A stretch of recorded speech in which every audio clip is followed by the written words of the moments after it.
on to the spring COG meeting. We had a full agenda and then something got jumped off of it. So I know it will break everyone's heart when it's 70 degrees to go a little shorter tonight, but we'll see. That also gives us more time for conversation and stuff. So let's start with roll call. Just a couple things, if you could remember to kind of update people on what's going on in their communities, because everybody has, a lot of people have said that's kind of what they like to hear about.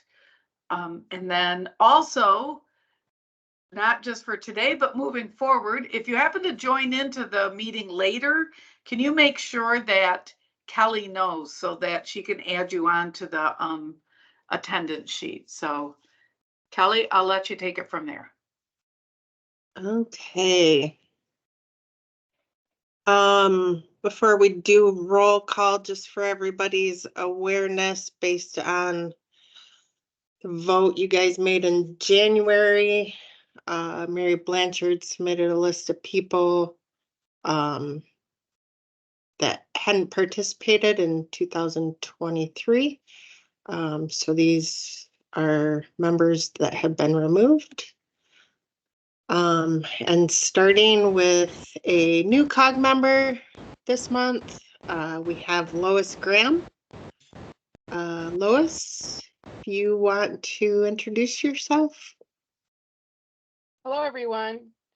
My name, as Kelly said, is Lois Graham. I recently retired from Eagle after working 38 years, mostly in drinking water contamination investigation. And my more recent position that I retired from is from the Emerging Contaminants Unit with Ian Smith. And my role was to coordinate sampling of public water supplies for PFAS. Thank you, Lois. Welcome. Brad? Mute myself. Yeah, I'm present and I don't have anything specific new for the area. Thanks.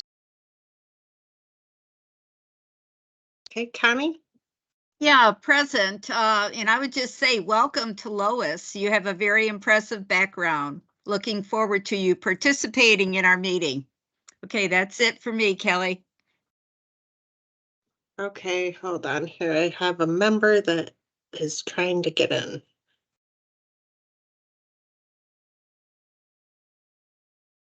Okay. Connie, okay, Connie just went. Sorry. Daniel Brown. Yeah, Dan is here. In terms of community updates, I have, I guess a shout out to HHS and the River Walkers program. HRWC had done some community engagement through sort of the Ann Arbor to Belleville, what we call the urban corridor of the Huron River. And one of the findings from the community engagement team was that residents were pretty informed on PFAS, particularly as it relates to fish. So they were clearly getting the message from the River Walkers, and the River Walkers and the HHS team had really done a good job on that. So another shout out for that program and that program model that I really appreciate. Thank you, Dan. Danielle Burlingame.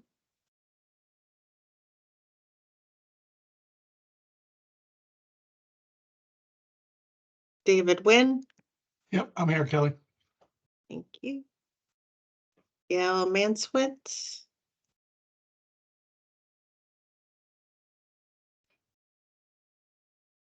Gail Dugan.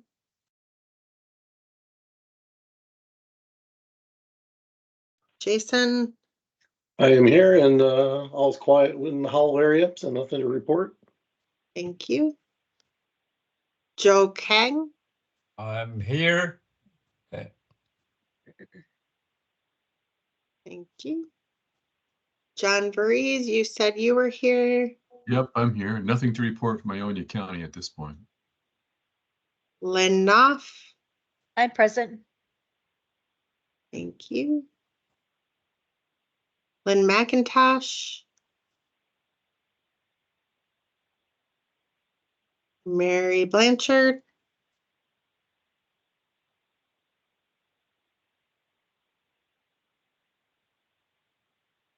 Do we have Mary? She's muted. She looks like she's there. I apologize. Just to let you know, here in Holly, they're going to be drilling 2 off-site monitoring wells near the Falk Road dump coming this next week. So hopefully we will get some results before too long. Thanks. Thank you. And Pam McQueer is trying to get in here. So we'll have to come back to her. Patty Baldwin.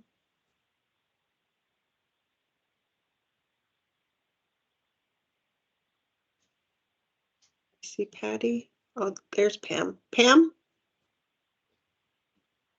Hello, Welcome. thank you. It's nice to see all these faces again. Hey.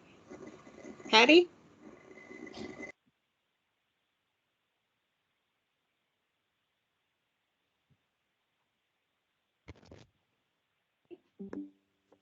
Hello. I see you. We can hear you now. Okay, so sorry. I do not have a lot to report. I will have more to report next month. Phase 2 here in Cascade Township, the Berkshire Goodwood area,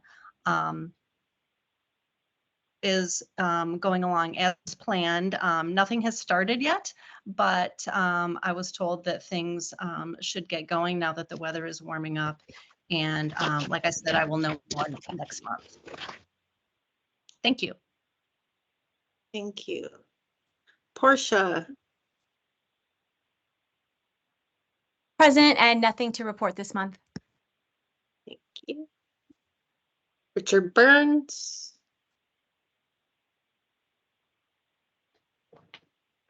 Rick Radisky. Present and no updates for Ottawa County. Thank you. Tamara.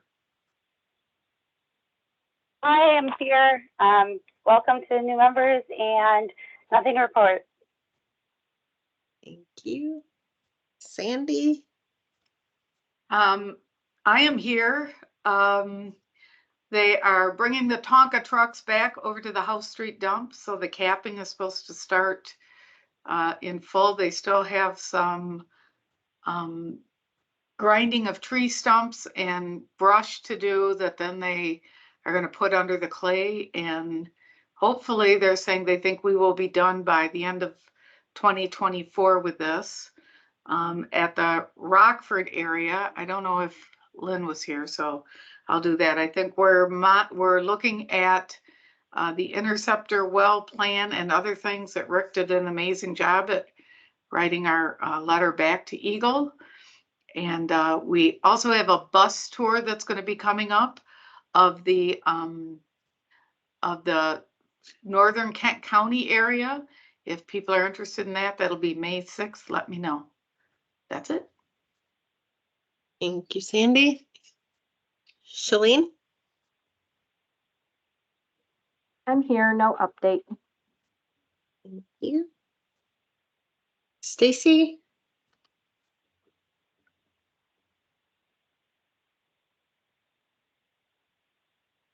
Sierra, I can't see. Stacy typed in the chat and said, in case my mic doesn't work, I'm here. Okay. The 200 acres next to the Falk Road dump is just now being densely developed, exacerbating the Falk Road dump site. We thought we had them slowed, still working hard to keep preventative momentum working. So Stacy's still at it. Okay. Teresa, she said she was on the phone. Can you hear me? Yep. Okay, Teresa Landrum here. Update, Marathon withdrew their 3 permits. However, Eagle said that they will be resubmitting after they do some corrections. And the second thing is we are in the throes of comment period for another bad actor that has been operating under a consent agreement, Carmuse Line. So that's all I have to report. Well, Dynamite is coming back, the crusher duster thing, it's coming back up for discussion. So those are the things, the three things I had to report on. Thank you. Thank you. Tony? Tony said he would not be here tonight. Okay. And Tyler? Both Mary and I have been getting rejected emails back from his email address, so we'll have to see about him. And Bill Barnett.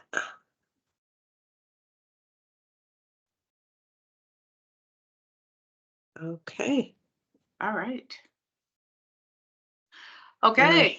Have to apologize. My mouse died of slow death, so I'm operating on my computer mouse, which I have no practice at. Hey, it's that kind of day. All right, let's do a quick subcommittee reviews. Is there anyone here from the website review subcommittee? Yeah, this is Brad Vedman. We did meet at 4:30 and had a discussion with Brandon Thomas. He had asked us to review some of the information on the health web portion of the web page, and we had a very productive discussion. One of the things that I also wanted to highlight that appears to be relative, I think, new on the site. There's the sampling guidance document that's posted as of, I think, February 1st, or dated February 1st. That's quite useful. There is some also what we discussed. Partly there's some very useful information in there regarding different types of products that you can or can't wear when you're doing sampling, but I thought that was also useful information to a layperson that's not sampling, because it talks about different types of clothing and different types of skin products that may be used for insect repellent and sunscreen, that type of thing. So I would encourage people to take a look at that. That'd be it. That's great. That's really good stuff to have on there. Thanks. Any questions for Brad? Any comments about the website review? All right. Prevention. I have nothing to add at this point, Sandy. The only question I have, Kelly, is there any way for you to find out how many people have looked at that document? I can make a note of that and get back with you. Appreciate it. Thank you. Mm-hmm. All right. Engaging the public subcommittee. Yes, I would actually like to introduce our new chairperson. Dr. Portia Fisher had come on the meeting today and volunteered to be our new chairperson. And we were happy to have her take that over. So Dr. Fisher, take it away. Thanks, Mary. Hello, everyone. Yes, I volunteered to be the chair of the Public Engagement Committee. And as many of you know, I wanted to put the COG February 2024 survey into a digital format. And so I did that in SurveyMonkey. And when I got to the end and tried to publish it, all of the features that I assumed that I had in the free version, I did not. And so questions such as the ranking questions were stripped down to multiple choice. So for those of you who noticed that the format didn't match what the question was asking, you were absolutely correct. It also wouldn't allow me to add more than 10 questions. And so we reviewed what we were able to do and decided that a digital format may in fact help to increase engagement and completion rates. And so for next month, I'm going to put the survey into a free version of an instrument, which is available hopefully on Microsoft Outlook or Microsoft Forms, I believe it is. I'm going to Google it and find it. And then if that doesn't work, I'm going to try Google Forms. If anyone has any other suggestions for a free survey instrument creation tool that includes a variety of formats, including ranking. There are several ranking questions. Please let me know. And then in the capacity of chair, I'm going to review some of the COG MPART public notification documents on the website, and then also look for and attend a couple of the MPART calls with local officials, and hope to learn from that experience.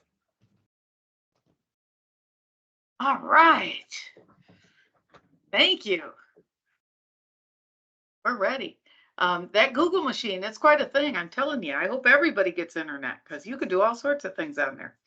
I have no use to you. I can't help you with a document, but I'm sure there's many people on here who can help you with some kind of survey thing. So if you can, just please shoot her an email or chat with her here.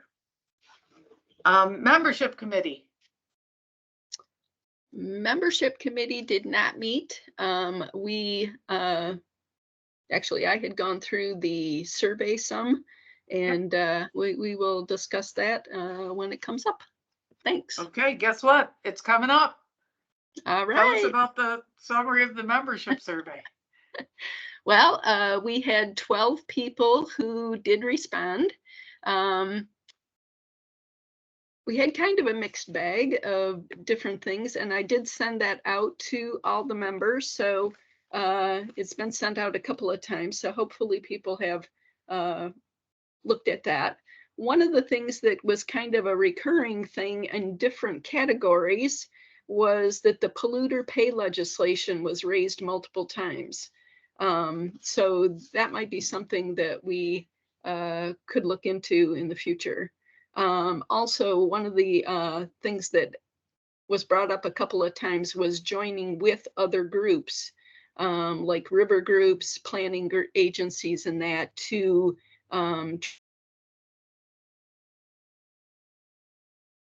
coordination, I guess, as far as strength in numbers. So as far as the topics, the leadership team, Abby and Kelly, will continue to review those suggested topics for future meetings. With the likes and dislikes, obviously everybody was unanimous for liking the updates of member experiences in their communities, as well as the MPART updates. Regarding feeling free to express an opinion, only 2 members responded that they did not feel that they could express an opinion. So, you know, as far as COG members, we'd love for you to jump in and express more opinions. Limitations of the COG and MPART. The highest ranking was recommendations that MPART and EGLE are not acting as the COG expects. The second highest ranking was lack of funding for the COG. And we had spoken previously about the fact that possibly hiring somebody to do reports and take minutes, that type of thing, more administrative things, as well as possible type of member citizen science and testing availability. So that's still something to think about. As far as MPART limitation, the highest ranking was lack of adequate budget or staff. All members responded that they attend frequently. They were split on subcommittee participation, with 6 participating and 6 not. Some of the most common things as far as time of the meetings, as well as them coming up with the right up against the COG meeting. I realized that when I wrote the item regarding presenting meetings to your community, I should have written it differently. Instead of focusing on not wanting to or feeling that you were able to give presentations, I should have phrased it in more of a positive way. and I think we would have gotten better responses. So I can check with Portia on that when she does the next survey and see if we get a different response regarding that. As far as the new member orientation, you know, some people had brought up a mission statement. Do we actually have a mission statement for the COG? I thought we did on the early, you know, when we first came aboard. Tony's not here. Let me see, Rick or Daniel, do you guys remember? Oh, look at right there, our charter. Oh, Kelly, you are rocking it. Well, I realize the charter, but do we It's actually got a have? purpose and scope.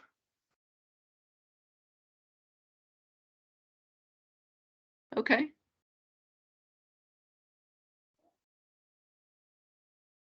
Here we go. So we're going to Doesn't mean we can't review it and look it over. It's been a couple years, right? I mean, I don't know. When I've thought of a mission statement, it's more of a compact, you know, just a thing of what we want to accomplish kind of a thing, but that's fine. well, let's look it over. Yes, go ahead, Connie. I believe there's a mission statement in the public engagement. Remember when we did the public notification document? I think somewhere in that, all that work that we had done, there's something about a mission statement, and I can look at that up for the next meeting. Thank you. Oh, great. Thanks, Connie. Perfect. Okay. So as far as the new member orientation, we had written into the survey about having a welcome letter. The introduction to PFAS 101 document might be good. Maybe checking into the MPART resources for residents section to see if there's something with that. And as far as any new members who have recently joined and prior members, I'm wondering how much actual hands-on, like flyer type information might be helpful if you were going to do presentations to your community, but we can talk about that. For the subcommittees, up to 5 members stated the subcommittee should continue. As I said, the timing was a problem for some people. New subcommittees that were suggested were a legislative subcommittee and a citizen science. And another person commented that a site-specific task force to address possible solutions with direct access to Eagle. So those are 3 suggestions. The member-only meetings, most responded that they participated in them. 6 stated that they would participate again. 2 stated that they did not agree with the member-only meetings. And as far as the part on sharing redacted minutes with the agencies, 4 people said yes and 2 said no. So that was the results of our survey. And I will look forward to seeing what Portia puts together as far as the analytics. Thanks, Mary. When she had, I'm sorry, when she had sent me the survey that she had put together, I did send it out, but I only sent it to the members that had prior filled out the survey. So when she completes this next survey, we'll send it out to all the members and see where we go from there. Thank you. All right. One of the things I try not to lose is when you bring up questions that people asked, it'd be nice if we could kind of get some resolution. So one of the things you asked was, do members feel like having some kind of materials would be helpful? So I guess I want to open that up and ask people what they think of that. You're thinking like written materials, flyers, that kind of stuff. Another question you asked was, would onboarding new members be helpful? And especially for those new members, what kind of onboarding? So those, I'm opening that up for discussion, I guess, to anyone. I can just sit here and stare at the camera for a long time if nobody asks a question. I'll jump in. Thank you. Yeah, so I loved the idea of the welcome letter. I think a short, the flyer that kind of gives really basics is without going into the technical scientific stuff. I think that is very helpful, both for new members and for presentations. So I think that, yes, I'm in favor of both, but I really like on new members, I emphasize the letter, and on the public, I would say the flyers are really, really good and important. Excellent. Is that Samra that talked? Somebody Yes. on the phone. Yes, ma'am. Did you get the flyers? Or you said it I would be remember. I helpful to read a have bunch of some? stuff. I think I did. Okay. You mean the on paper, or you mean by email? Either one. I just wondered if we had I something think by email I existing. did. I had a bunch of stuff sent to me when I started by email, and I know there were some things that took me to the website to look at and stuff. But yeah, they were very helpful, and I think I did get some flyer or something. I'm not sure, to be honest, but I think I did. I got a lot of material when I first started. Great. Good. I'm glad to hear that. Anyone else have thoughts or ideas or comments? Yeah, this is Dan. In terms of materials, I think, all the times that we've needed something, we've been involved in a project or developed those based on what was already on the web. We point people to the existing web resources quite a bit, the GIS portal and so forth. In terms of onboarding materials, a nice sort of concise welcome letter, basically with links, I think, which was sort of what we were just describing. I think that makes a lot of sense if that doesn't already exist. And I guess the only other thing I can think of that I have done in other similar organizations is you basically just get a group of people that are willing to be, the sounding board or there to answer questions and kind of shepherd people in as they come. So, basically just a Q&A person for questions that folks might think are kind of introductory or don't want to take up time during a meeting. Those kind of questions that usually end up being actually pretty informative for what the group needs to do. But sort of having that sort of early person to talk to, if we have just like a short list of people you can call just informally, just to talk through things and ask questions, that's kind of useful to have. And I'll add my name to kind of a short list of folks on that if we want to have like 2 or 3 people that can be called by new members. Great. Good idea. John, you've got your hand up. Yeah. The thing is when I'm as a new member, a relatively new member, I've been on it for a little bit, but I don't really know who to talk to about different topics. Who has expertise in different areas, or who's kind of responsible for an aspect of things, or who can I, if I have a question about one thing or another, I don't really know where to go to. And sometimes I don't want to wait to a COG meeting or email or whatever. That would be helpful, if someone could share or just have a little synopsis of, hey, this is, you talk to this guy about this person about that. That'd just be helpful. That's all. Be nice. John, are you asking more from an agency standpoint or from a COG standpoint? Mostly technical? mostly from a COG standpoint as well. And I think once I get more familiar with what the agency roles are, I'm starting to get a little bit better handle on that right now.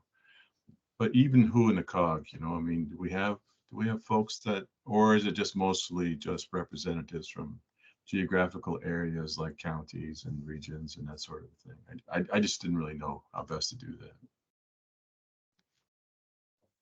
That's a good question, Jack, because we just are all like here hanging out, and it would be nice for people to know sort of where we came from and sort of what our areas are that we focus on or something like that. So it goes back to what Daniel said about just having a quick resource that you could reach out to people. So I think we could probably put that together. That's a good idea. Yeah. Yeah, like Thanks. even, like like a little reference, sheet, when I was working for GE, what we used to do is we used to have, hey, like a hyperlink page where if you need to talk to somebody about this topic, hey, this is the guy for this. And if he can't give you your answer, he knows, he or she knows, where to go find it. That's that sort of. Yeah. Cool. Okay. Samra, you got your hand up? I only wanted to like follow up on what was stated. Perhaps on the actual welcome letter, there could be a contact person that volunteers within the club, or maybe we rotate to mentor new people and put our names on that letter. That might be something that could help. Or as John, I believe John mentioned, like a biography sheet. If we all just submit like 2 sentences about ourselves and put that together with our contact information with the welcome letter, like people can reach out to any of us, I think that would be extremely helpful because I felt lost as well. Yeah, I think that's a good idea. I'm hearing Yeah, I kind of agree a with trend here, a list of who we all are, where we come from, a little bit about ourselves, and then ways that we can connect with each other when we have questions, especially for new people, so they don't have to ask the questions in front of the 30 people that are at the meeting. So, all right. Anything else on this topic before we move along?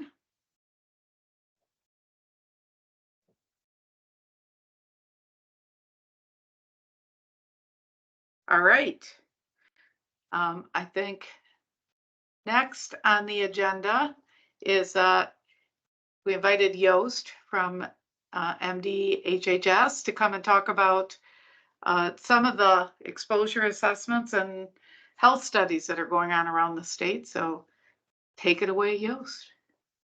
Thank you, Sandy. Appreciate it. So I'm Joost van Derf. I'm one of the toxicologists at MDHHS and involved in some of the exposure assessments that have happened and that are happening and the health studies and all the other site assessments that we do for everything else.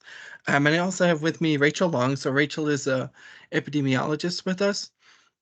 She was also the lead epidemiologist for the project and is doing many other things now. So we just wanted to give you a sort of presentation of the second report that was just released for this North King County exposure assessment.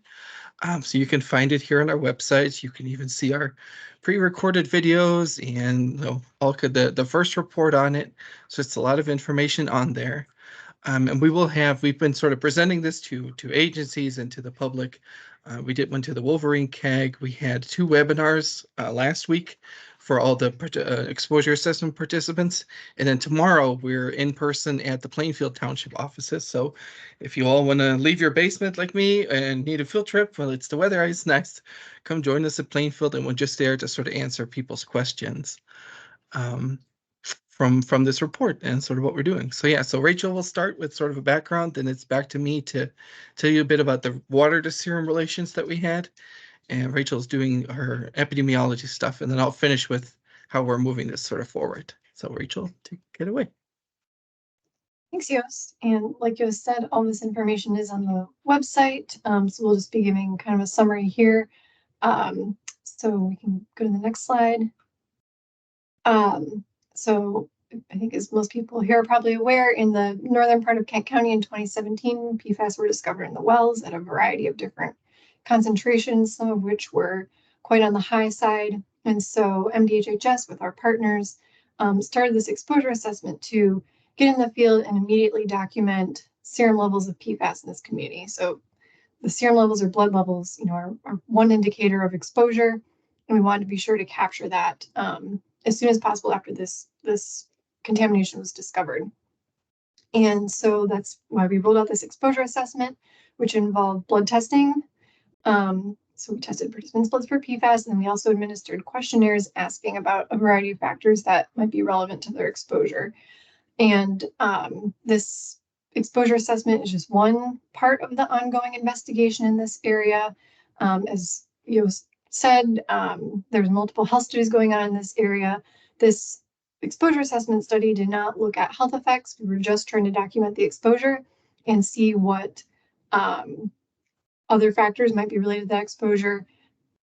definitely the water, but what else could be affecting this? And yeah, Yost will talk more about the ongoing health studies. So for the next slide, I'll just summarize our objectives here. So first, we wanted to document the PFAS blood concentrations of the exposure assessment participants. We released a first report of findings back in 2020, and that was just covering folks ages 12 and older. This report covers all ages and shows results by age group. And then we also had the objective to compare the results from our exposure assessment participants to the national, a nationally representative sample.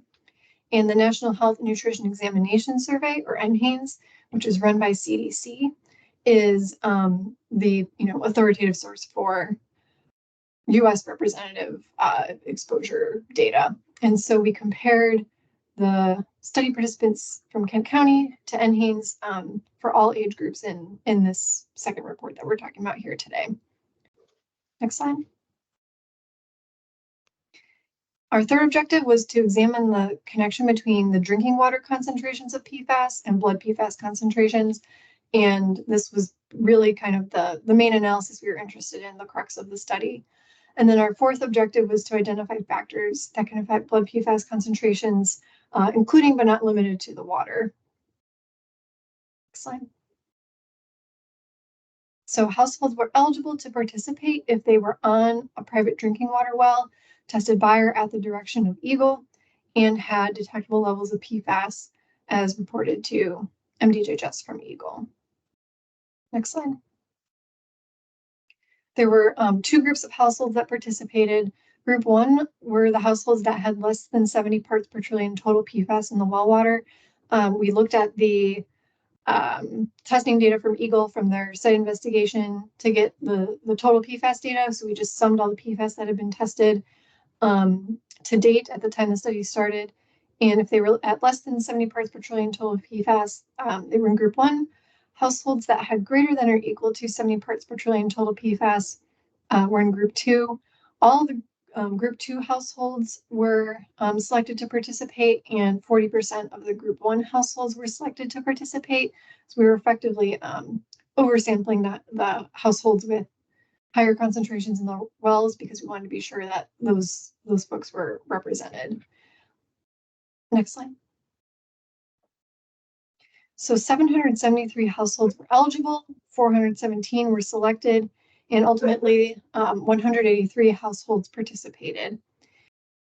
And we had 432 folks enrolled, but ultimately 413 provided both the blood specimen and were eligible to be included in all the analyses. Next slide.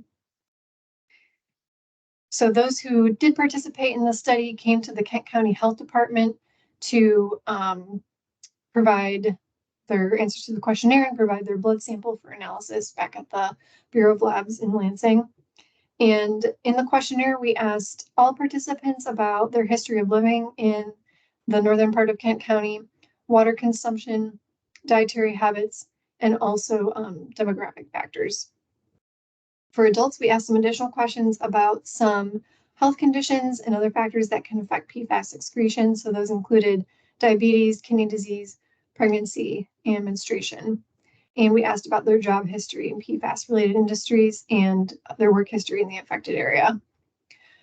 For adults with children, we asked about their children's history of breastfeeding and formula feeding and about their schools and daycares in the area. Next slide. Here are all the PFAS that were measured in blood and water. So in the top two rows there, you can see that we measured the branched and linear isomers, the two different forms of PFOA, PFOS, and PFHXS.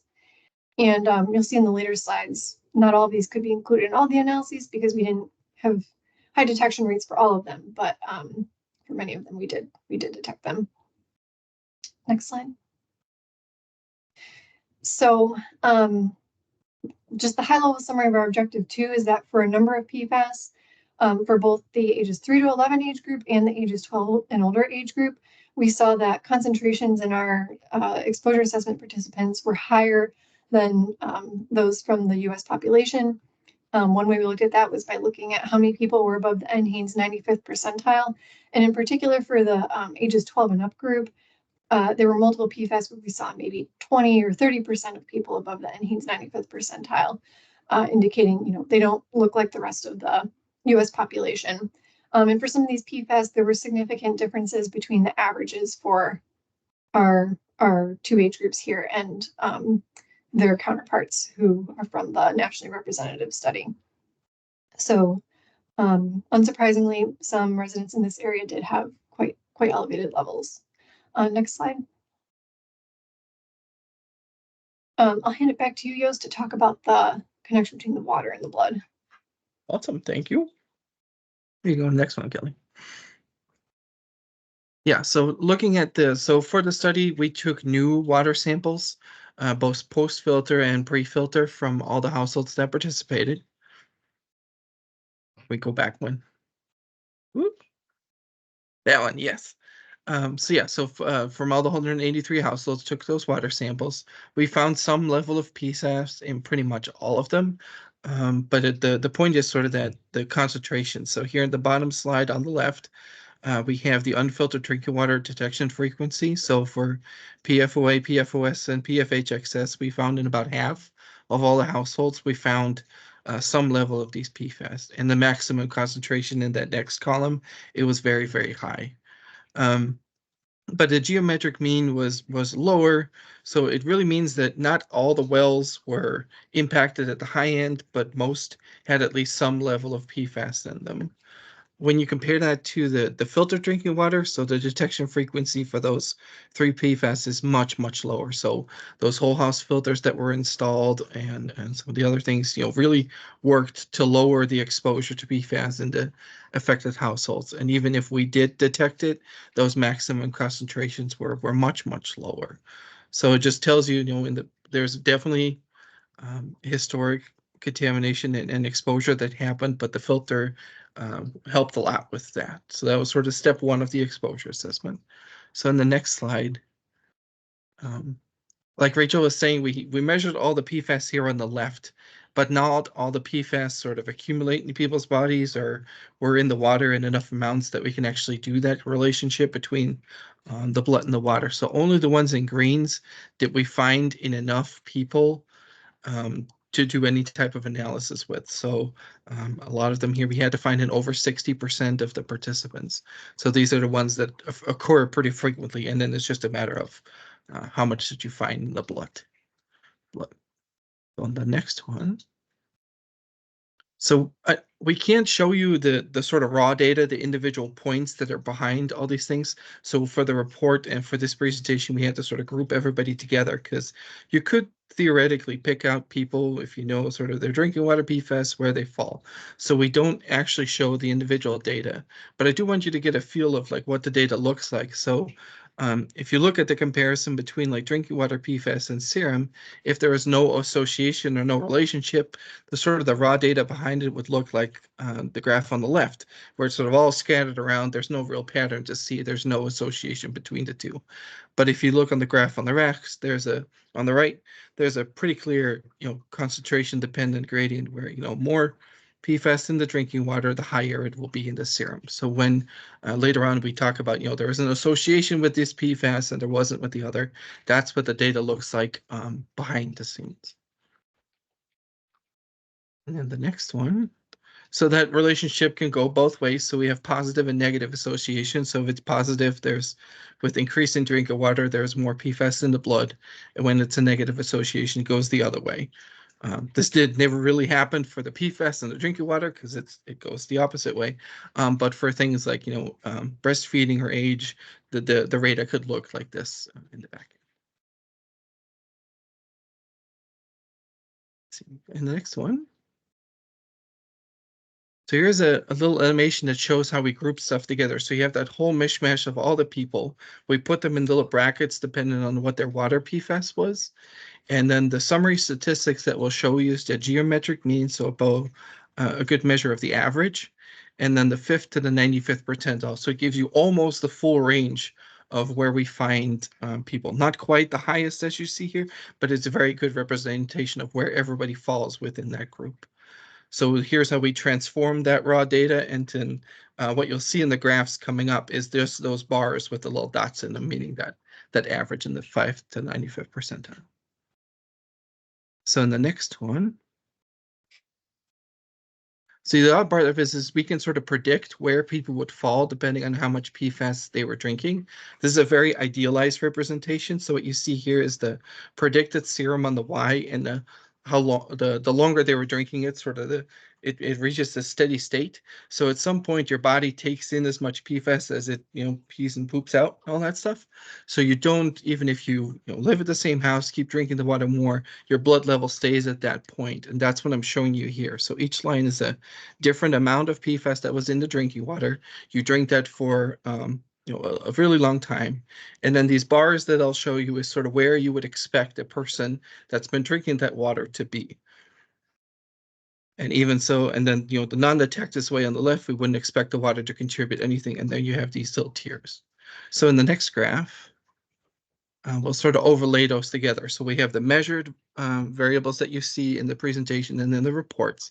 And when that overlaps pretty well with those gray bars, which is the expected concentration, we can say the water really matches is likely the major pathway of that the exposure occurred, and that we can explain a lot of what we find in a person through what they're drinking in the water. We do have some situations like on the graph on the right here where we can't explain everything with the water. The amount that we measure in a person is higher than what we would expect them to be based on where the gray bar is. So that's an under prediction, and at that point it means that whatever we find in a person probably came from sources other than the drinking water. Like the drinking water probably contributed, but not as much as something else. We don't usually know what that is, but it is a good indicator that it's not just the drinking water. There are other things out there. So in the next one, here's some of the actual data that we have. So we do have a graph like this for each of the PFAS, and they'll be in the report. I just gave you 2 examples here. So it's the water PFAS concentration in those brackets on the x-axis from non-detect to 10 parts per trillion, 10 to 100, or greater than 100. And then the blood concentration or the serum concentration on the y-axis.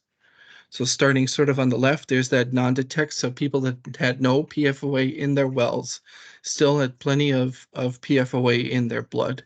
And this is around that national average that Rachel was talking about, with some variation around it. But then if you start increasing the amount of PFOA that was in the drinking water, so you start moving towards the right, you see that the average and those ranges start to go up. So there's definitely a relationship with the more PFAS that was in the drinking water, the more there was in people's blood. And it matches decently well with where you would predict it. We would actually predict higher for some of these, for some of the individuals that participated, but it still tracks pretty well. But on the bottom end, so when there was no detecting people, it's not like we didn't find any of these PFAS in their blood. There definitely is. And we do that for everybody in the United States. But there are other sources here that are not just the drinking water. And then, so another PFAS that we looked at is PFBA. And here you don't see that relationship between, increasing amounts of PFAS in the drinking water. It was definitely there at some point. But no real change in the blood level. And the reason for this one that we think for PFBA is one of those PFAS that has a shorter half-life. PFOA takes about three-ish years for half to leave a human body after exposure, whereas PFBA is probably in the order of hours to days. So really, by the time that we did this study, which was about a year after all the filters were installed and people were made aware and probably were drinking bottled water already, that exposure had stopped. So their bodies already had time to clear that PFAS. And that's why, a year later, when they came to our offices and did the blood draws, we didn't see that anymore. So we can't say that there never was a relationship. It's just when they did the study, we couldn't see it. So that's sort of the 2 things that you'll see. So on the next slide, we have a little summary of all of them. So for most all the PFAS that you see here, we saw that increase with the more there was in the water, the more there was in the people's blood with a certain slope. For PFBA and PFHBA, we didn't see that. Again, it doesn't mean that it isn't there. It just means that we couldn't see it by the time that we did the study. These have shorter half-life, so it's perfectly clear that it could be all gone by the time the study happened. So we dug a little bit deeper into what it means to be in sort of each of these categories, because the other part of it is how much of the water were you drinking, or did you already have like a refrigerator filter or something like that installed before the contamination was discovered. So you see here that within each of these groups, we, for PFOA, made those little dissections. So were they already using a filter was in the green group. Then they had filtered water, but less than 6 cups per day, which would be sort of below average drinking water consumption for a person. And then above, so really drinking a lot of unfiltered water, greater than 6 cups, is the purple one. So you see this trend where if you'd already used a filter, you were pretty much on the lower end of that serum group. If you drink a medium amount or a high amount of water, your average blood levels were higher within all these groups. So it depends on, both what group you were in, like how much PFAS was in your water and how much of that water were you drinking. So in the next one, we see this again for the same group of PFAS. So we see that link between how much water were you drinking, or did you already have a filter before the contamination was discovered, gets you the higher amounts in your blood.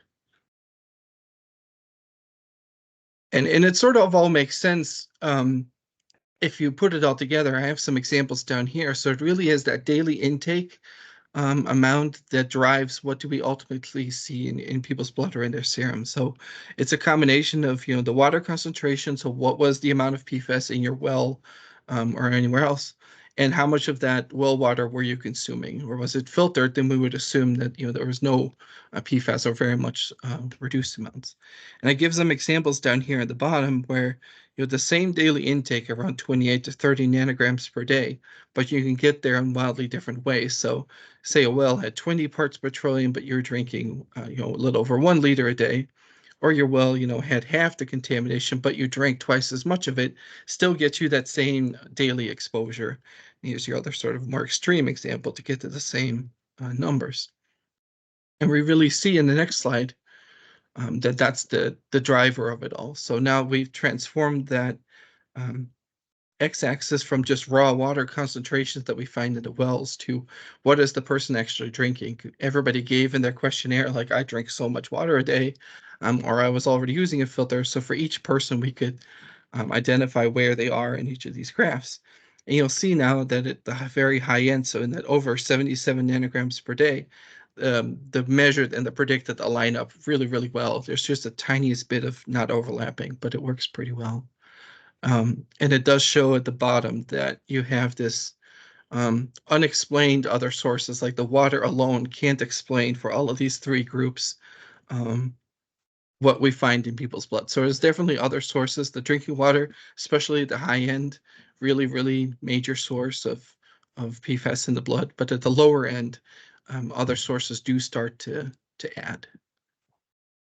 And to sort of talk, oh no, I have one more on the next one, Kelly. So we see that pattern for major everybody, that it's the daily intake, except for PFBA, where just the half-life wasn't in our favor.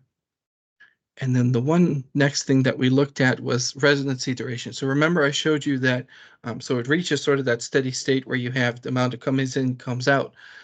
So we were trying to look at that during the residency duration, if it really mattered. And so all of these are all in gray. So the longer you lived with the contamination, it didn't translate to much higher levels in the blood. And we really think because the North King County population that joined our study, they indicated they were probably living in their houses already for 15 to 20 years or more before they participated in the study. So we really expect them to be at that plateau, whereas other studies, this was kind of controversial, do see a relationship between the longer people were living in the area and the higher the blood levels were.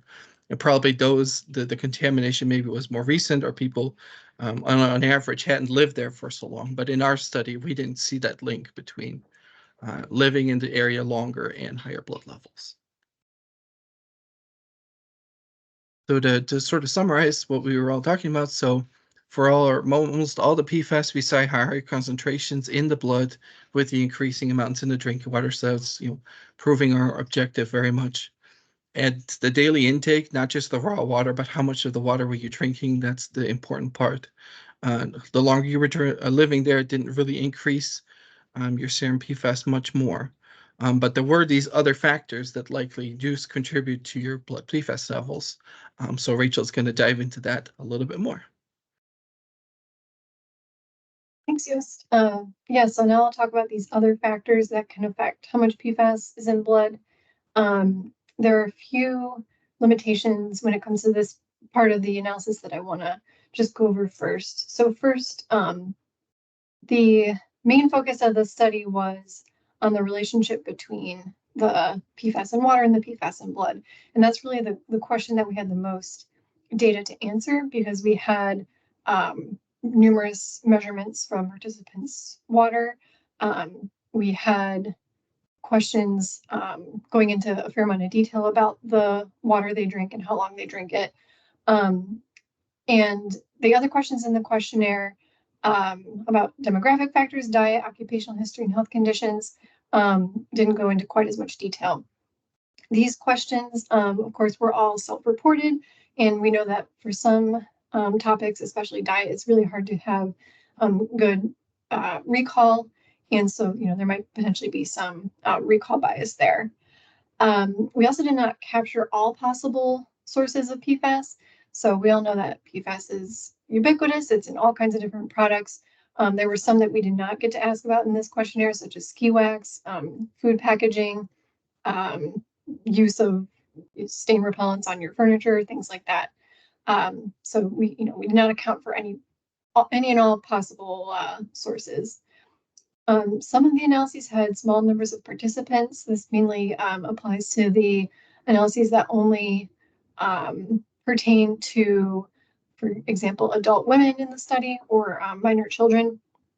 So it's possible that some of the significant relationships that we see in our statistical analyses were merely coincidental, or that some of the non-significant relationships were actually not coincidental. And the last sort of limitation I'll mention is that since this was just a cross-sectional, one point in time measurement of blood, water, and then these questionnaire questions, we can't really speak in terms of causal relationships when it comes to these data. So we're reporting associations and not causal relationships. So with that, we can get into the first couple of factors on the next slide, which are demographic characteristics. So we had the age of all the participants, and when it comes to age, we saw that for 4 PFAS highlighted in blue here on the slide, there was a statistically significant positive association between age and the PFAS levels in blood. So older adults tended to have higher blood PFAS concentrations. And then when it comes to sex, being male was associated with higher blood PFAS concentrations for all of the PFAS shown in blue there. So 8 of them. And these 2 findings were in line with what other studies have documented. Older individuals do tend to have higher PFAS levels because they were probably experiencing more exposure before a lot of these PFAS were phased out in production of certain products. And then male sex is often associated with higher serum PFAS levels in this study and others because males lack some of the excretion routes that adult women have, such as breastfeeding, menstruation, and giving birth. So these findings were not unexpected. Next slide. We asked some questions about diet. So we asked one question about how often participants ate wild-caught fish, just in general. So these fish could be from anywhere. And then we also asked one question about their frequency of eating fish caught inside the study area specifically. And for 3 PFAS, we saw a significant positive association between more frequent consumption of wild-caught fish and serum PFAS levels. And then for wild-caught fish, more frequent consumption of those fish was associated with higher levels of linear PFOS only. And there are other studies that have documented an association between eating contaminated fish and higher levels in the body So this is also not, you know, a very surprising finding. But yeah, for these few PFAS here, we did see that statistically significant relationship.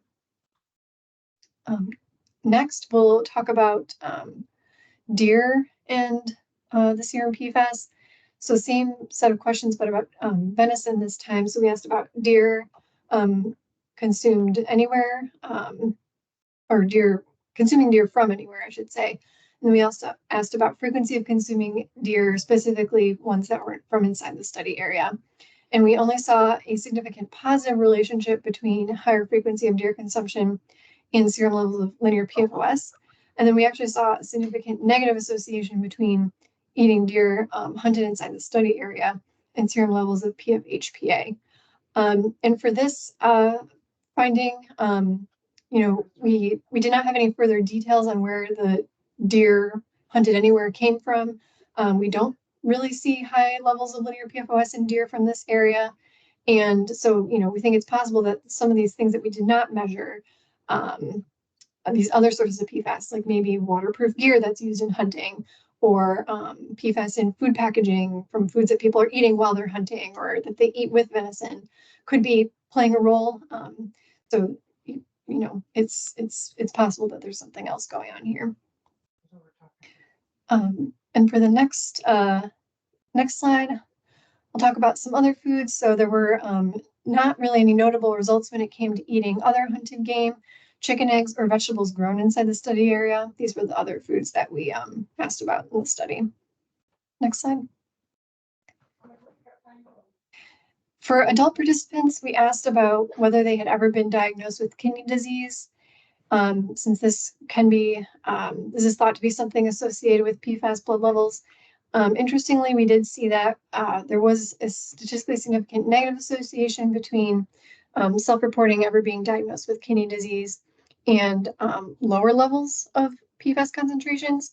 This is not in the direction we would expect, since normally you'd expect decreased kidney function to lead to higher levels in the body. But some of the other data we collected did tell us that some of the participants who reported having kidney disease had also reported undergoing dialysis. And so dialysis is an excretion method, and that could possibly explain what we're seeing here. We also asked adults about how often they donate blood or plasma. And you can see that for most of the PFAS that we did this analysis on, we see that there was a significant negative association between blood donation and PFAS levels in blood. And this is in line with what we see in other studies. Next slide. We also asked adults about anemia. That was not seen to have any statistically significant relationships with blood PFAS levels. And the same goes for ever having worked in an industry that uses PFAS. We asked about a number of different PFAS-related industries. So firefighting, history of living or working on a military base, manufacture of a variety of goods that contain PFAS, like microwave popcorn, stain-resistant, water-resistant products. And even though we did not see any statistically significant associations when it came to occupation, looking into the qualitative data that folks provided, so their descriptions of their jobs and like the timeline of their jobs, we think that possibly two factors could be explaining this. First, many of the jobs in these industries concluded way before this study started. So for example, for everyone who reported ever living or working on a military base, all of that was at least 20 years in the past. And then when it came to folks who had ever worked at Wolverine Worldwide, most of the positions they described had concluded, you know, in the 80s or 90s. And then also when we looked at the roles people listed, many of the roles were ones that we would not expect to have any additional exposure to PFAS beyond, you know, what people encounter in everyday life. So maybe folks were in more administrative roles, not necessarily on a plant floor or anything like that. So that could be why we didn't see anything linking occupational history and blood PFAS levels. Having diabetes was linked to higher blood PFHPA concentrations only. Next slide. I'll not go through the data specific to adult female participants and minor children. And none of the findings here were statistically significant, but we do want to note them just because they were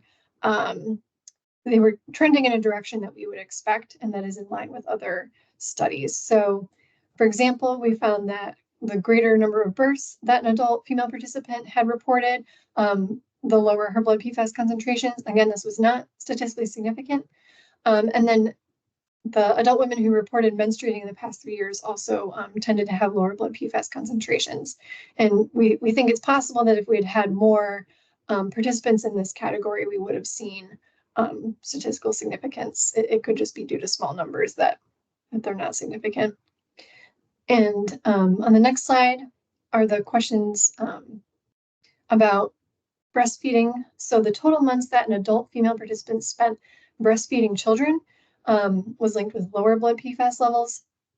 And the total months that minor participants were breastfed, as reported by their parents, was linked to higher blood PFAS. And again, no statistically significant relationships, but we want to note it because it is sort of in line with what we see in other studies. Next slide, please. Actually, I think we can skip this one and the next one because this is just a recap, and we'll do a recap again. So to just sort of summarize and wrap up all the findings from this second report, we did see that participants in this exposure assessment coming from the North Kent County area had higher concentrations for PFOA, PFOS, PFHXS, PFHPS, and ME-FOSA than the general US population. And we saw this by kind of looking at this in several different ways. We know that the water PFAS concentrations in the private drinking water wells in this area vary greatly. And from the 2 samples that we took, or I should say 2 or more, the pre-filter and post-filter samples that we took in these households, we know that exposure to PFAS through the well water had been greatly reduced at the time the study took place. Those filters were bringing down the levels. And on the next slide, I'll recap our later 2 objectives. So for certain PFAS, we do see that high blood PFAS concentrations are associated with drinking water with high levels of PFAS. So as Yo showed, water concentrations predicted serum concentrations very well, especially for those, at the higher levels. However, for those with low concentrations of PFAS in their drinking water, it's clear that other PFAS sources exist. And this is, again, not a surprising thing to find since we do see PFAS, at least some types of PFAS detected in the blood of almost everyone in the US. And we know that there are sources in our daily lives. Other significant predictors of higher blood PFAS that were notable were increasing age, male sex, and eating wild-caught fish. And significant predictors of lower blood PFAS concentrations were blood and plasma donation and kidney disease. And this was a finding restricted to adults. And so next, I think I'll be passing it back to you, Yost, to talk about future steps. All right, so that was a lot, and we're still working on things. So what's happening now? So we did this exposure assessment, started in 2018 at the end of it, and wrapped up in 2019. So that's most of the blood data and stuff that you saw.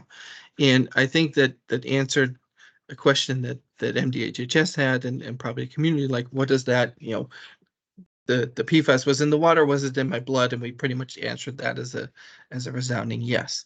But the question that came after, like, how does that impact your health, is what we're working on now. So after the exposure assessment ended, we've now doing 2 health studies in the same area and expanded also to the Parchment community right above Grand Rapids. So we have the Michigan PFAS Exposure and Health Study. So that's our Michigan funded study looking at the link between PFAS and health, and then the multi-site health study where we got funding from the CDC to do a very similar study, but will be part of one of 7 sites across the nation. The other thing to sort of note is that Rachel's study is working on Mike and looking at that average concentration of PFAS.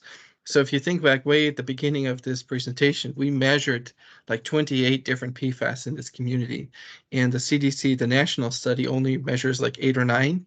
So we really don't have a good idea for some of these other PFAS of what is typical, what we're supposed to find. So that's really where we're trying to add that with, taking all the Michigan or representation of Michigan adults and trying to see like what do we find in this state for PFAS, not in a community that might have been exposed, but what is more average around it. And it really will help us interpret data for all the studies above. So I know Rachel is very much working on that. I'm sure she can give you an update if you wanted to, but that's all underway. So on Can the I ask- next, yeah, but Can go I ahead, ask a Sandy, go question ahead. really quick? So bet. back to that MyChem study then, are you Sure. saying people can get their PFAS blood tested as part of a study anywhere in the state? So it's not anyone anywhere. We did have to use a statistical method to select areas to make sure we're representing the state well in terms of geography and demographics, and we weren't just ending up with, people clustered in one area or anything like that. But and this is, probably a good group to say this too. If you're in a selected community and you get a letter in the mail, then yes, we definitely want you to sign up for this study. Because we're trying to get people of all different backgrounds all across Michigan, so we can really comment on, what is an average Michigander's exposure and what So you're factors. sending out letters to people Mhm. saying you could be part of this if you want. Yep, exactly. Okay. Yep. All right. Sorry if I misrepresented that, Sandy. I made it sound better than it was. But yeah, so as part of the continuing stuff, we're working on the MyPAS, the Midwest PFAS exposure and health study. So that one has 3 time points. We've completed 2 of them already. So people that were part of the exposure assessment, and then those that were not selected but had PFAS in their wells or even non-detects in their wells, as long as they were living in the area, were asked to come to our study offices that we have there and do a similar blood draw questionnaire, but this time it was more focused on their health, the health history, took some biomarkers like cholesterol and thyroid levels and all those things. So we have one more time point for that one to go starting in January of next year, so about a year-ish from now. We've had about 1,000 people join us the first time and almost the same the second time. The first report on that one is out on this website. So that one we can see, PFAS decreasing over time, and will be answered in that health question of like, is there a link between having had PFAS in my blood and the health? And then we're also part of that CDC multi-site health study. So we completed recruitment for that. That was last year, end of last year-ish. So about 400 people joined us for that one. It was a little bit less, but it was the same communities that were invited. But we were part of a larger group around the United States. So 7 other sites were invited. And between all of us, we almost have about 5,000 people that joined. We should now have all the blood data back for that one. And so they're really starting to work on that health question now. We have all the data back.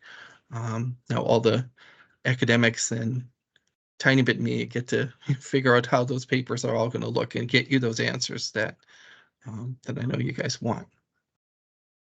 See, I'll do my one last slide. That's my last one. So again, just a plug for MyPES that in January 2025, we'll be asking people in the area to come join us, and we'd love many people to come because the more people we have, the less we have of these sample size issues that Rachel was talking about, and really the results that we have here. I know the people that are joining that study get their blood result, and that's a big benefit. But the health component really is that link that helps us, all of Michiganders, everybody in science gets the benefit from those results when we do it right. So with that, I think that's us. We're happy to take any questions, and thank you all so much for your time. Thanks, Yos. Thanks, Rachel. That was great. Oh, we have lots of questions. Okay. Here we go. I'm trying to see. Lois, you're first, and then Dave. Thank you. Thank you, Rachel and Yost. That was a very interesting presentation. That's a lot of work. I appreciate what goes into that. Thank you. I have a question in the back of my mind. I don't think I've met either one of you. I'm recently retired from Eagle, and I help coordinate the statewide PFAS sampling for community water systems throughout the state. And in the back of my mind, and I don't think you answered this, and it might be unfair to ask you, but do you know of any studies that would point to how long it takes the body to excrete out the PFAS for individuals who are living in these areas, such as Rockford and elsewhere, Parchment in our state? Do you have any idea how long it takes the body to get rid of it, assuming we don't get exposed anymore, which is probably pretty hard to do? Yeah, but we there's not even other studies. We have our own study for it to kind of tell you. So the first bit of evidence was in our first report of the Michigan PFAS exposure health study. I can put that in a link. But we were looking at about 100 people that joined both the North King County exposure assessment and MyPES. So about 2 years. So in 2019 we took their blood, and then in 2021, and you see a rapid decline. Most of this is not out there, but we've have the second round. People joined the multi-site study, so we have a good data set of about 4 to 5 time points for some people following their blood, and it's all declining. It's declining at about the same speed as you see in the literature for most. There's some variation between individuals because everybody's different, but in overall it really follows what's out there in the literature for half-life of PFOA, PFOS, the things that were really in the water. So it's all going down the right way. But it does depend on which type of PFOA, PFOS, PFHXS that you had as well. So yep, it's all going to come out in the next couple of years because we have the data. Now we just need to put it together and that last time point. Well, and then one more, I'd like to volunteer if you need somebody who lives in the middle of the state and whose community water supply does not have PFAS in it. I know that. I volunteer for blood testing, so keep me in mind. All right. Anything for science. Yeah. Okay, Dave, and then Connie. Yeah, Rachel, I think you mentioned that when Sandy asked the question, you guys are in the process of sending letters out, or have you already sent letters out? So for the MyChem study, and I'll put the link to that in the chat too, we selected 66 areas of the state, and we started kind of going one by one, or I guess a couple at a time, in September 2022. And we're wrapping up sometime this summer with sending out those letters and inviting people in for a blood draw. So I'll share the website so you can see the areas. And I'll just say this is something we're hoping to repeat. It's of course contingent on funding, but because similar to what Yost was describing with PFAS, in this study we're measuring not just PFAS, but 197 different chemicals. And so we want to be able to see for Michigan, are we seeing declines or are we seeing increases in any of these chemicals over time for the population of the whole state? So the question, they're not limited to the city of Parchment, Cooper Township, Belmont, and Rockford area, correct? Correct, yeah. And I'll tell you my reasoning for this. I'm a resident from Oscoda, okay? Currently, right now, Oscoda is in the process and has been there doing it. MDHHS has been doing a health assessment study in Oscoda for the last probably year, okay? I was actually the first recipient to get my blood and urine tested. My wife was the second. I know there are people in Oscoda that would like to be involved in more of these things. I know Kathy Woosterbarth, who's chairman of the Now Group. I know she would definitely want to be involved in this. So is there still that opportunity for people to Oscoda to join this study? I'll have to ask the Oscoda team because I'm not 100% confident that I know their timeline at this point.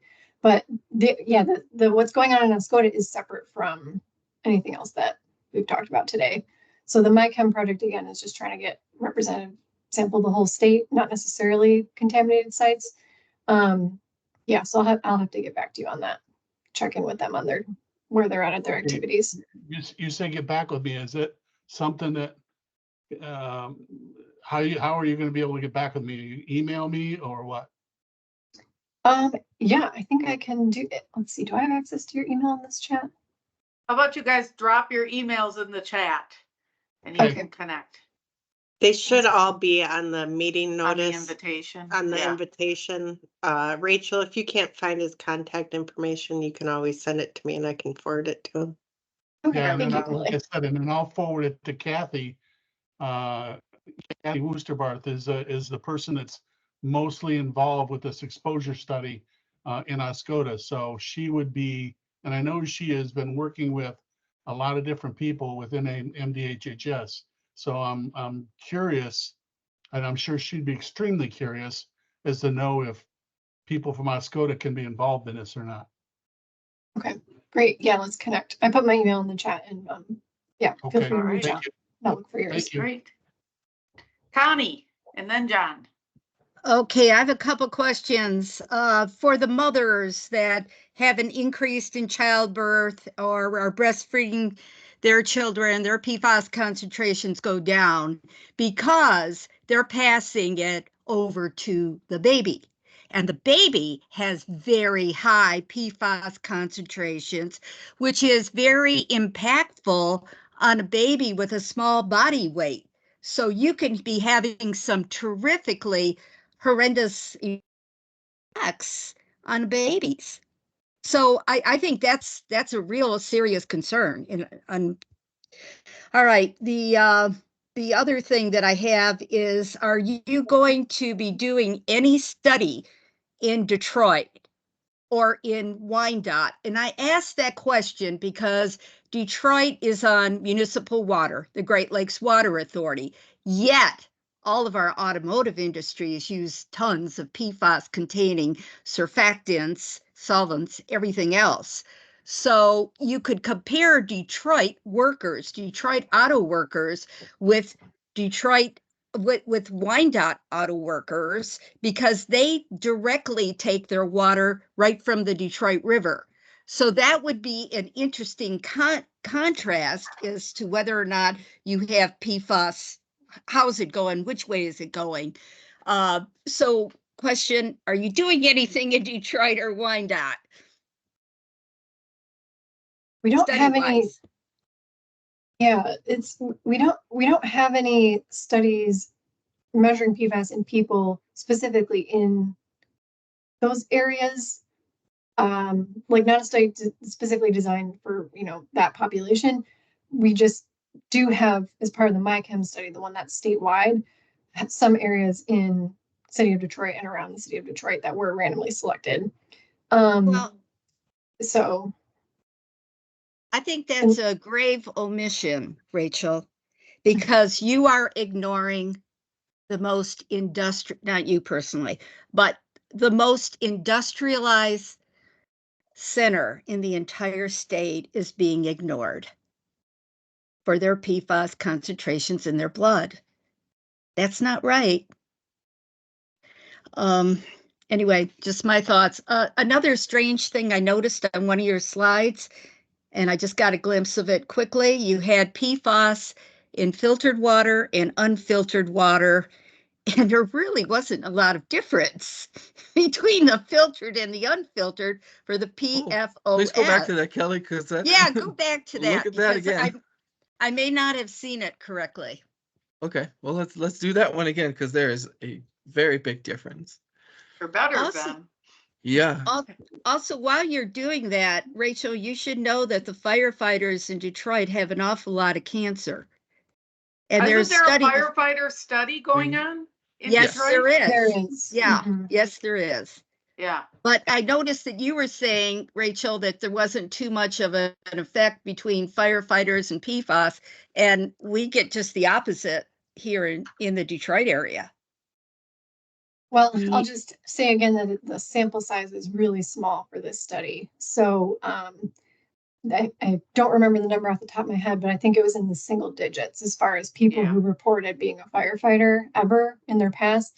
So it could be that, we just didn't see much of a signal there because there were so few. Yeah, but So you're few making a conclusion based on a sample size that is probably less than 21, which is not good.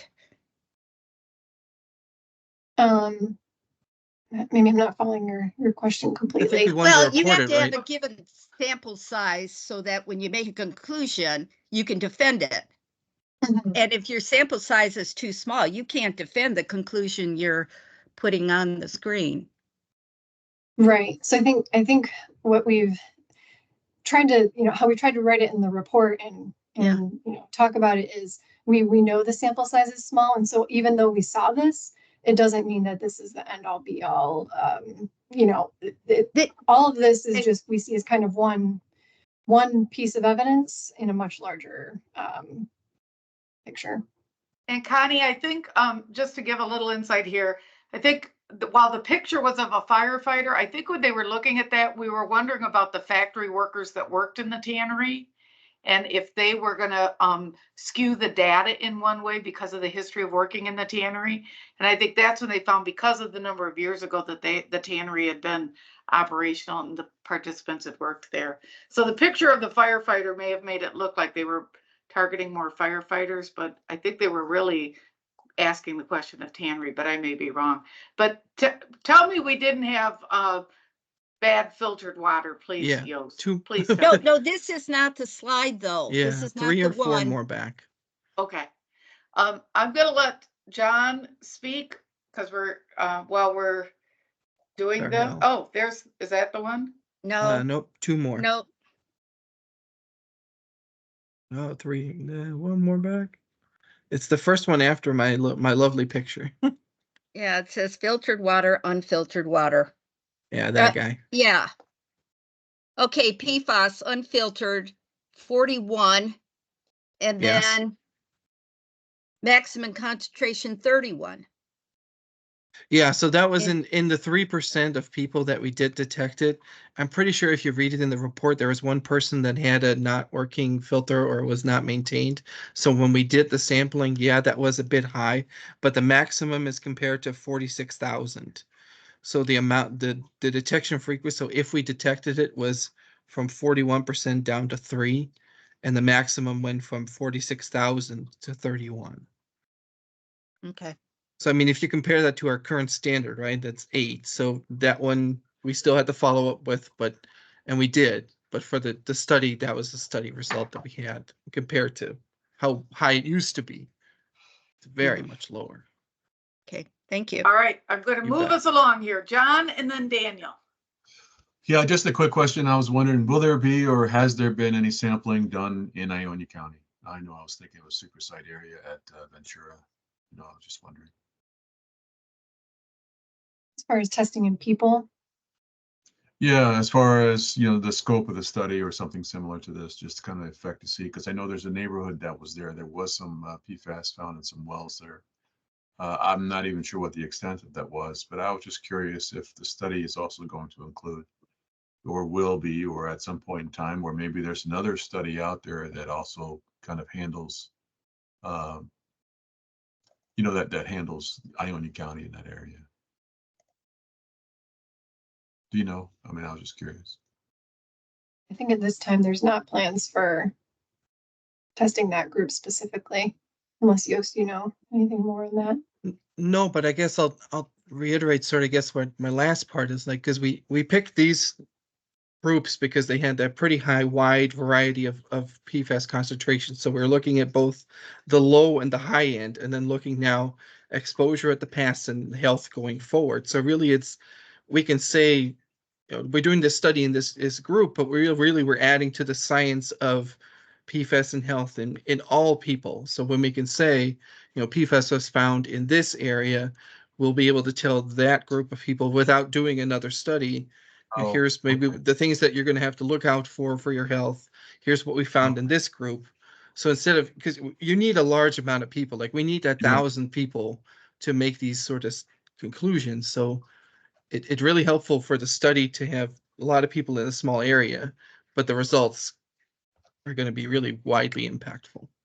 Okay, I understand now. I got a little better. Yeah. Okay. Yeah. Thank you. That's great. Thank you. You bet. All right, Daniel. Yeah, so I guess the first thing I want to say is this is just really impressive work, and I think a lot of the comments of what you're hearing it's an eagerness to do more and learn more and see more of this kind of work, you know, across the state, across the country. So just wanted to kind of do a head check on that. I think this is a lot to wrangle and a lot to consider and just extraordinarily complicated. So I just really appreciate you taking the time to present it all to us and do all the work in the first place. Yeah, I guess since we were talking about filters, one thing that just really caught my eye, and I'm sorry if I missed this earlier, but do we know anything about the quality or the type of the filters that are installed? You know, were they just using Brita filters, NSF53? Do we know anything about those? Because that difference, as you pointed out, is pretty impressive. And some of the conventional wisdom around home filters has been, you know, using sort of the standard refrigerator filter is a good backstop, but it's not great. But those are pretty impressive results that I think go beyond kind of what we expect. So results from that, those were the whole house filters that were installed by the Wolverine contractor, pretty much on everybody, I think there.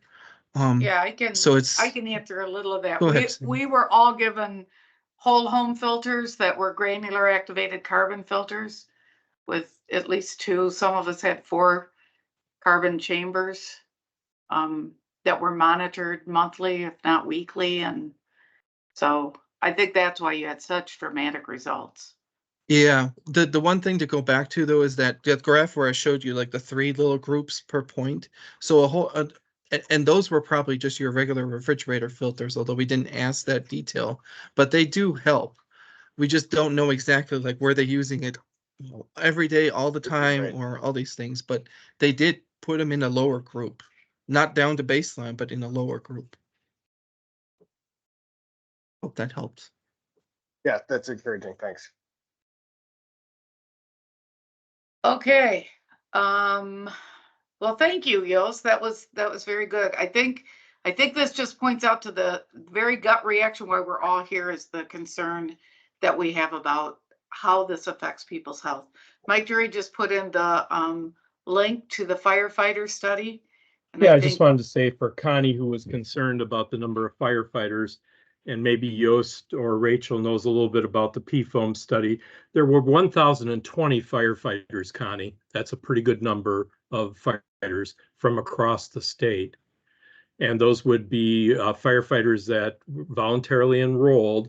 So how many from Detroit? I don't know. They had to volunteer. If they didn't volunteer, they didn't get sampled or studied. But 1,020 would help you with your idea if there were enough to do statistics on them or not. And Thanks, so Mike. Connie can read that. Yeah, you can read that. That's there. And then I don't know, maybe Yost or Rachel knows who the lead DHHS person was for that study. And then you could contact them, Connie. Great. Thank you. Maybe we could even invite them down the road to come and give us the results of that study. So great. All right. Thank you, Yost. You're wonderful.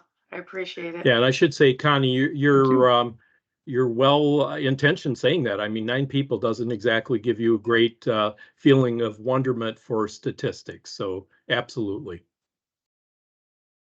You're right. All right, MPART updates. Who's doing that since Abby is out enjoying the weather? Me. That would be me. Hi guys. Yeah, Amy Peterson, Eagles PFAS Operations Manager, filling in for Abby on the update tonight. So I'm glad to be with you and kind of watching the sun go down in the background behind me. So it's pretty cool. So yeah, just a few things from us. We are already starting planning for our annual Great Lakes PFAS Summit.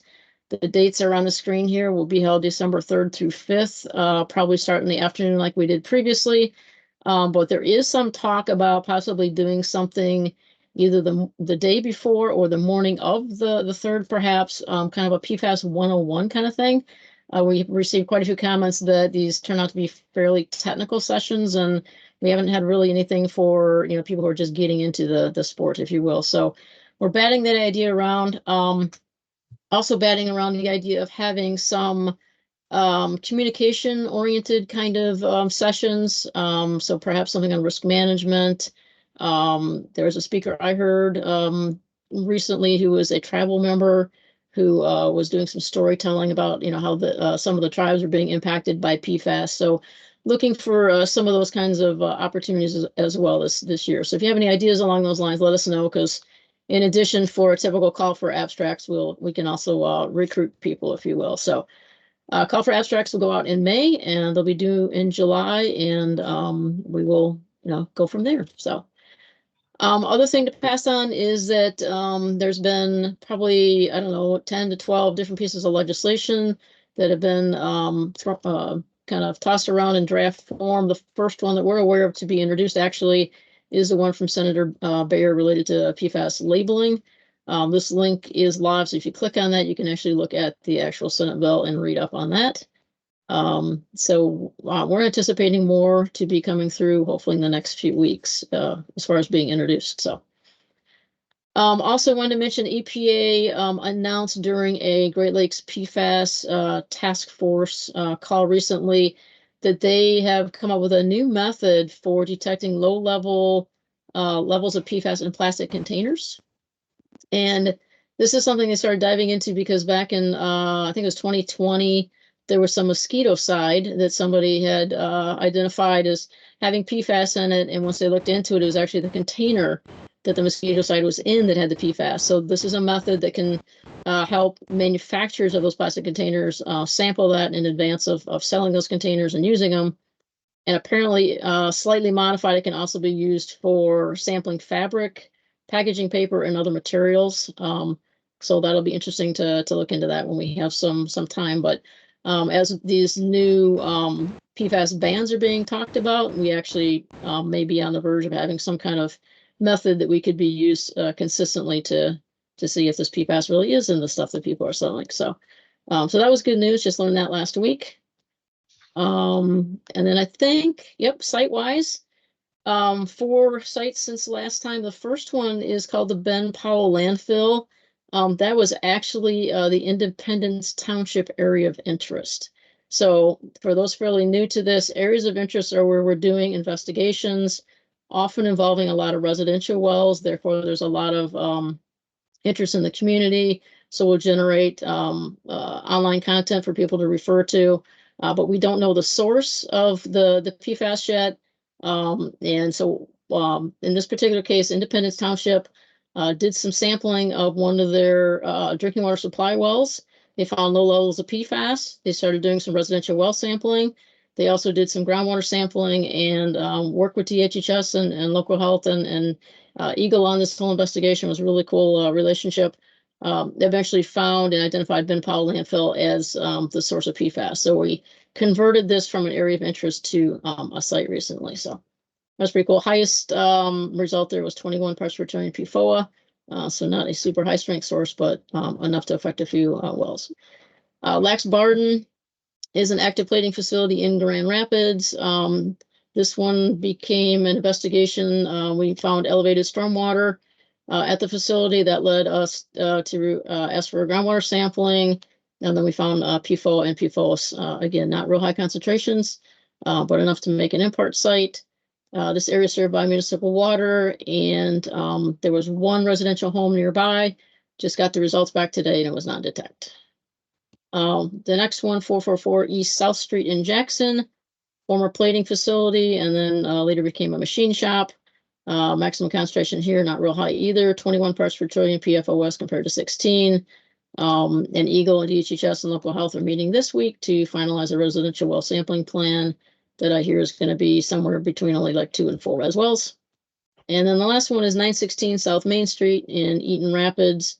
This is a dry cleaning facility. Found some high solvents in soils that led to some groundwater monitoring in 2022.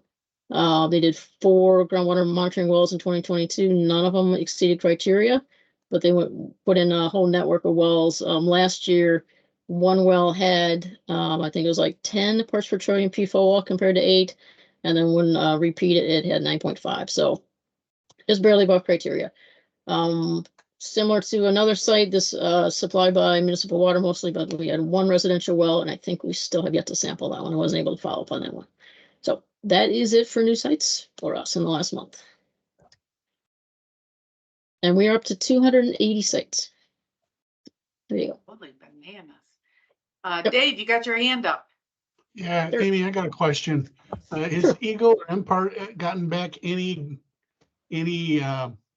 dates or schedule as far as when the EPA is going to come out with new guidelines? For drinking water MCLs, no. Abby is, I don't want to say in regular contact, but she has not heard any new dates.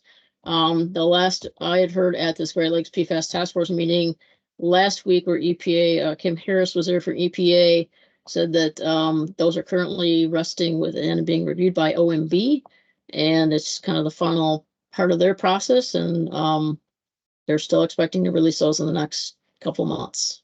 So. Okay, thank you. Yep. All right, thank you, Amy. Thank you, guys. Anything else? Sandy, I have something. All right. And I apologize that it's this late and that I'm having problems with my internet connection. I wanted to follow up. Pam McQueer had gotten in touch with me after we had sent the letter to members that we were going to take people off the roll if they had not attended meetings. And so I invited her to write a letter to the members, which I sent to members.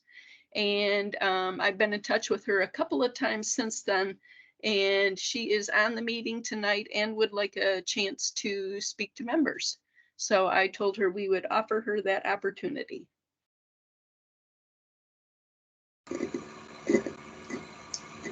Good evening, everyone. Thank you for giving me the opportunity to come back and speak. As many of you know, if you've been on the COG for a while, I was asked early on when the COG was put together was suggested by MDHHS that I would be maybe someone that would be valuable for my community to represent my area with the COG. And unfortunately, 3 rounds later of COVID and a stroke, here I'm finally coming back, popping my head back up, and it's been a journey, but I've missed it, and never missed a meeting prior to my first round of COVID. So I would love to be able to come back and join and continue. Even though I was sick, I still continued on as a liaison in the area, doing what I could do. Sometimes when I could barely hold my head up. But I'm very committed to my community. I also am one that in the house study down here with ATSDR, my health records were very valuable for the ongoing investigation down here. So I would like to come back and take an active role, and I've missed being a part of MPART. And I hope that all of you would welcome me back. All right. Thank you, Pam. It's good to hear from you again. Thank you. Does anyone have concerns with Pam now that she's on the mend, coming back and being a member of the COG? I guess, am I supposed to put that out for a vote, or? Sandy, if Okay. I'm remembering right, I think that when we did the last one, I think we did like a thumbs up kind of a thing. All right. Rather than a full vote. Daniel said, welcome back. Connie started to explain to me what I'm supposed to do. Connie, help me here. No, you don't need a motion for that. She's All right. welcome. All right. No motion. Welcome back, Pam. Anybody opposed to it? I double dog dare you to say it. All right. It's a great way to end a meeting then. Our next meeting will be April 9th. Be here. I don't know what the agenda will be, but I'm sure it will be something exciting. So we have one more question from Daniel Brown. Oh, we do? Yeah, he's got his hand up.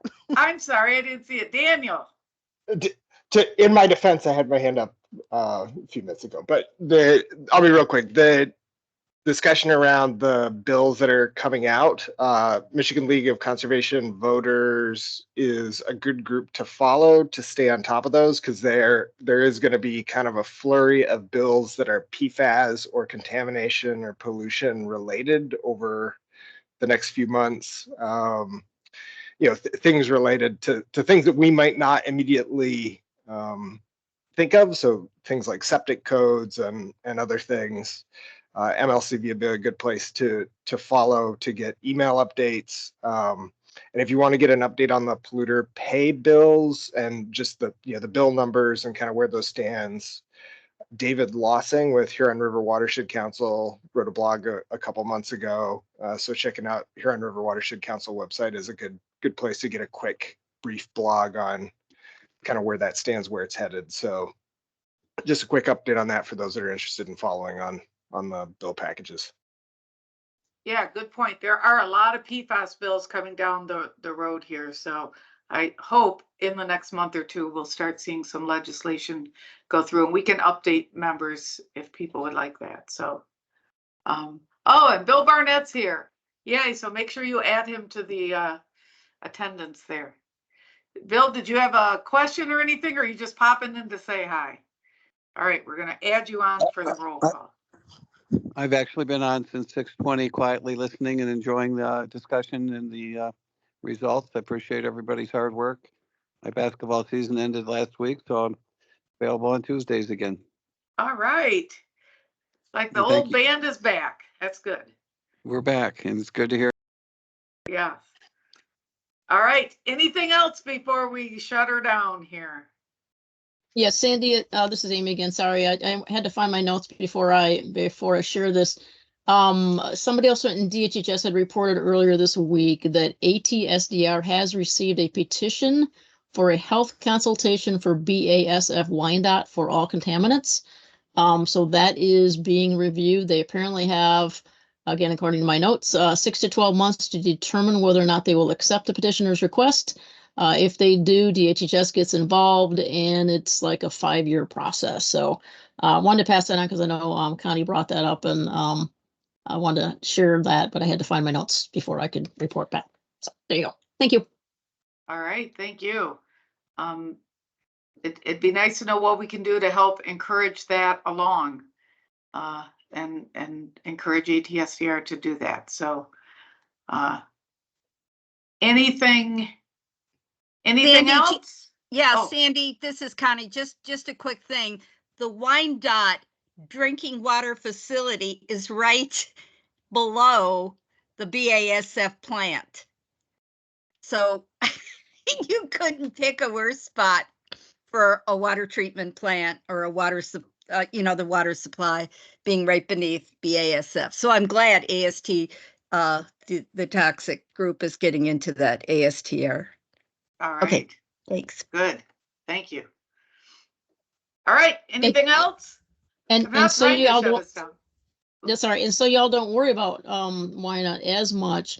They do have a $750,000 grant to put on some kind of treatment at their facility, and they're working with Eagle on that. So just, in the off chance that there's another blurb at the system, that GAC is being installed with a grant. So there you go. All right. All right.